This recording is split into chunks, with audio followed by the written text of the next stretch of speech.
Welcome part 2. കണ്ണു തുറന്ന് നോക്ക്. അന്തരീക്ഷത്തിന്റെ മട്ടും ഭാവവും മാറുന്ന കാണുന്നില്ലേ? എന്തോ വരാൻ പോകുന്നെന്ന് എന്റെ മനസ്സ് പറയുന്നു. കണ്ടല്ലിരുന്ന് അവരെ വിളിച്ചോണ്ട് ഞങ്ങൾ ഓടി. വഞ്ചിയൊക്കെ തന്നെ ഒഴിക്കാൻ ആളുണ്ട്. വെയിലങ്ങ് മാറി. പിന്നെ വന്ന് കിടക്കാച്ചി കാറ്റ് മഴ. ആ കാറ്റത്ത് മിക്ക പറന്നു പോയില്ലെന്നേ ഉള്ളൂ.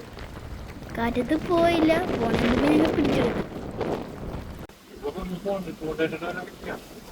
ഞങ്ങളോട്ട് ഇറങ്ങി ചെന്നപ്പേ കണ്ട കാഴ്ച കായലിന്റെ നടുക്ക് ഞങ്ങൾ കായല് കടലായി.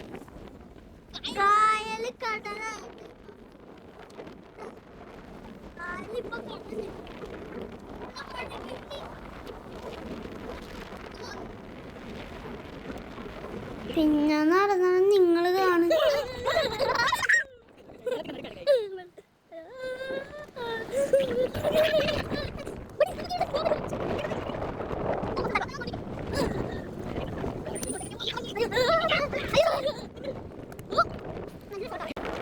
അവിടുന്ന് വെള്ളം ഇവിടുന്ന് വെള്ളം എല്ലായിടത്തുനിന്നും വെള്ളം. അതിൻ്റെ ഇടയ്ക്ക് ആ ചേട്ടൻ മീൻ പിടിക്കാണ്ട് സത്യമായി പ്രൗഡ് തോന്നി. അപ്പൊ ഇത്രയുള്ള പടി. Bye bye.